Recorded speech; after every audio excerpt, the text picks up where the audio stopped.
G'day mates, and welcome to this edition of Animal World, our co-inhabitants.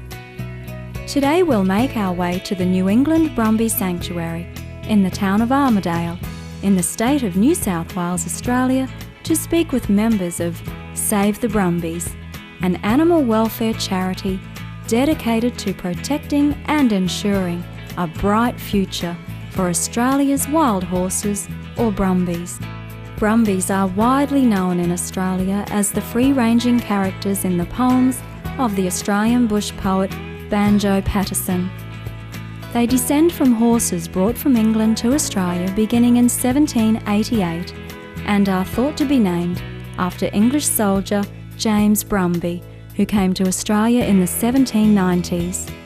When he was transferred to the island of Tasmania, he is said to have left horses behind in New South Wales, where they eventually became wild. Another theory is that the word Brumby originates from the Australian Aboriginal word Barumbi, meaning wild.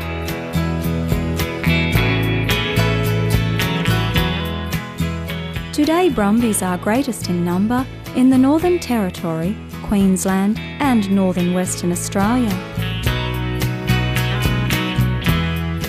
Save the Brumbies' mission is to see humane, controlled management of Brumbies and the abolition of shooting of wild horses in national parks and public lands Australia-wide. Jan Carter is the founder and president of Save the Brumbies. She is a former aerobics instructor and a retired professional musician. She has recorded an album entitled Run with the Wind, which was done as a tribute to the Brumbies, and has also written a children's book about horses called The Sunflower Pony.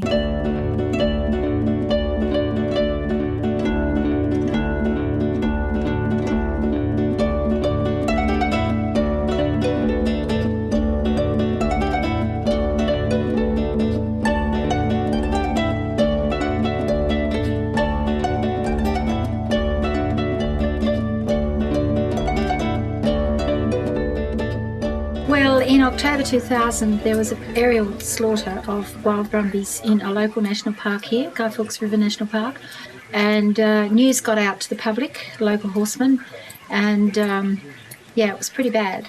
And until that stage, I don't think Australians or the wider world had understood what is actually going on behind the scenes here. And so I'm a very passionate horse lover, and I thought it was pretty awful. I was very upset, and so were thousands of other Australians. So I actually took matters into my own hands at the time, and I started the animal welfare charity Save the Brumbies.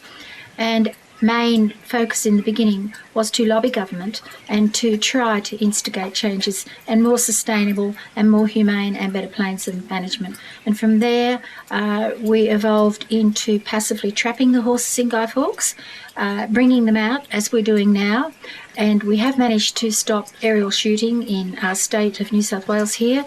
We've now rehomed, well over 200 horses in caring homes, and that's what we do here at the New England Brumbies Sanctuary. What are some of the notable characteristics of Brumbies?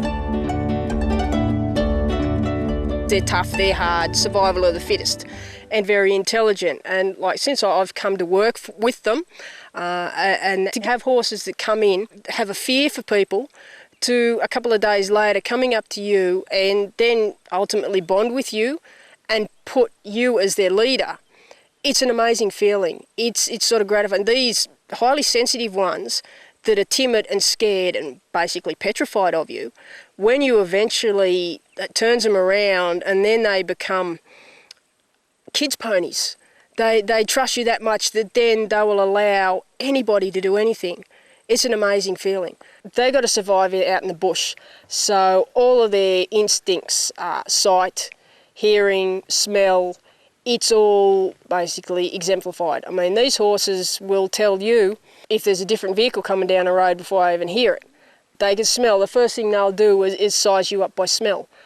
They can smell out in the bush if you've got a fire coming.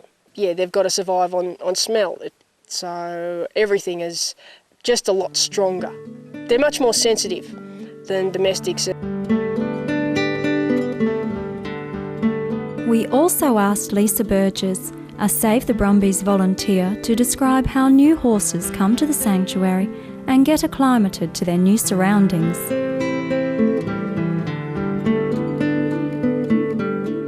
Well, generally, I've got to go out when we get the phone call that they're ready for to pick up at the parks. I've got to go out and assess them and make sure that there's no injuries on them and they're fit for travel and there's not too many to go on the one load. Then they sort of arrive here. I put them in their yards, so they're here, they settle down for a couple of days, get used to me, I feed them up if need be, just wander around them, get them used to me, then I'll do any treatments if necessary. Before I let them out, I like to let them out between 3 to 7 days, depending on how they've settled. If they're starting to come up to me to get their feed, well then I can safely put them out in the paddocks, and that was the smaller holding paddocks here. When Animal World Our Co-Inhabitants returns, we'll learn more about the pure, natural qualities of Australia's wild horses or Brumbies. Please stay tuned to Supreme Master Television.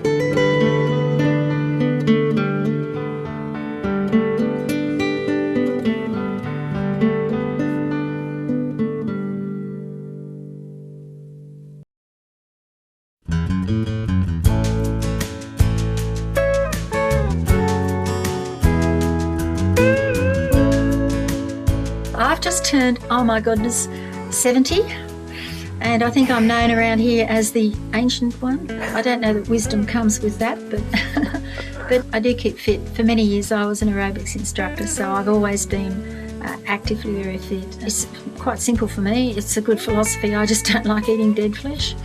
I prefer a herbivore diet. I do think it's a healthier way of living. My body tells me that.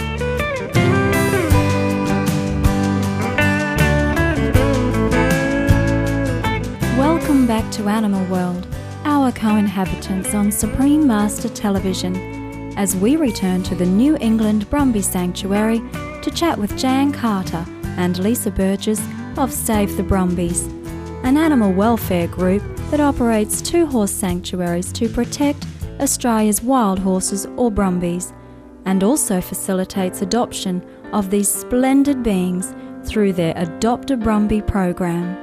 In the wild, Brumbies live in family groups called mobs, which can be as large as 40 to 70 horses. However, a mob is generally much smaller and consists of a lead male or stallion, a lead female or mare, and 5 to 15 mares and their babies or foals. Mobs are hierarchical in nature, with each horse having their own place within the group. Young males, called colts, form their own mobs.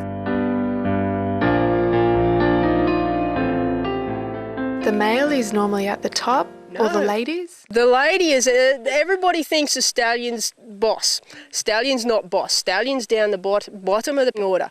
Unless he's a dominant stallion, you've got in a mob situation, you've got your lead mare, you've got your second in command, then your third, then your fourth, fifth, depending on how many there are in the situation, and then you've got the stallion at the bottom. With a bachelor group of colts as well, you'll get that same order of things. You got the leader, and you got the second, third, fourth. It works. It's just a natural thing.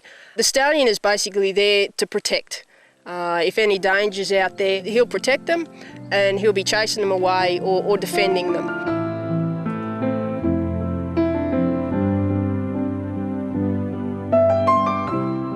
Mares give birth to their foals generally in the springtime. Brumbies are a wide range of colours, including bay or a reddish-brown body colour with a black mane, tail, ear edges and lower legs. They are generally 13 to 15 hands high or 130 to 150 centimetres tall.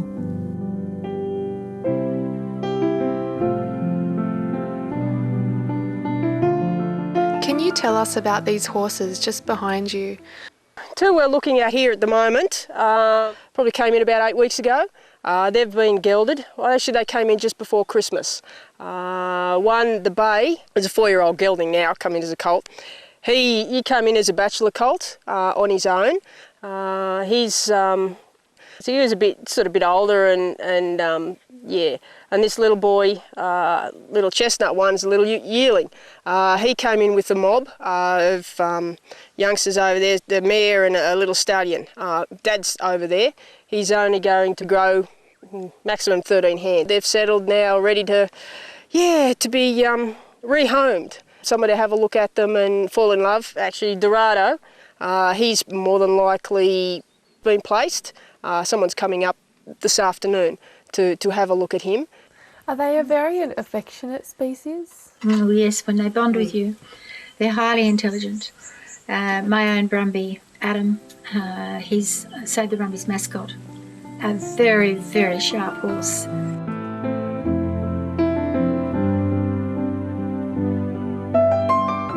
Brumbies have excellent memories, and Miss Burgess has witnessed this trait in these horses firsthand.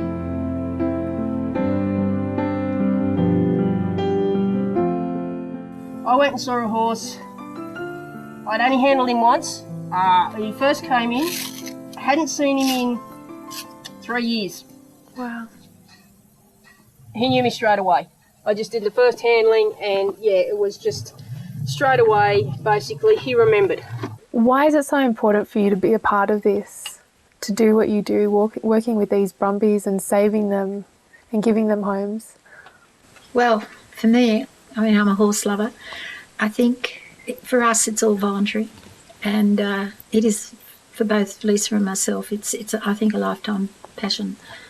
I think my best memory is feeding an orphan foal late at night, seeing the moon and the stars. They are beautiful moments, and I think to see a horse come from the wild, know that we have rescued the horse from a bullet and from an untimely and cruel death, and to see that horse rehabilitated, home to the caring family, and to have emails and photographs sent back, people are so proud of them. I think that's its reward. Lisa? Doing it basically out of love. Yeah, Out of love, all it is. For me, like they deserve every chance they can get. They're a good animal, and they certainly deserve our respect.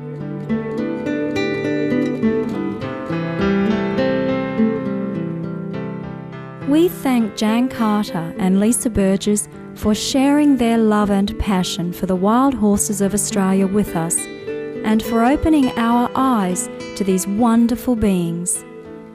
May God continue to bless them in their work. Please join us again tomorrow on Animal World, Our Co-Inhabitants, for part 2 of our program on Save the Brumbies. For more details on Save the Brumbies, please visit www.savethebrumbies.org. Jan Carter's Run with the Wind CD is available at the same website. Friendly viewers, thank you for your company today on our show. Coming up next is enlightening entertainment after noteworthy news. May the love of heaven always shine upon us all.